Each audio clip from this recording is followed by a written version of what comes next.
हम मीनू झा गोर लगै छी समस्त मिथिलावासी के एकटा बजरंगबली के गीत लऽ कऽ उपस्थित छी। धन्यवाद। जय मिथिला, जय मैथिली।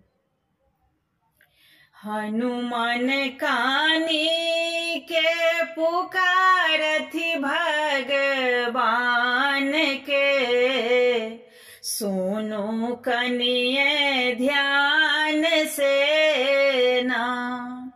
हनुमान कानी के पुकारथि भगवान के, सुनियो कनि ध्यान से ना।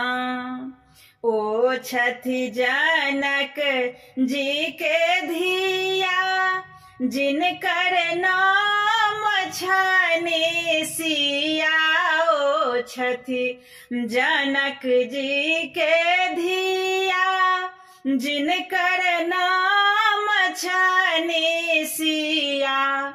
जिनकर नाम छनि सिया, हुनका रावण हरि लेलक चेरी बोन से। सुनियो कनि ध्यान से ना। हुनका रावण हरि लेलक चेरी बोन से। सुनियो कनि ध्यान से ना।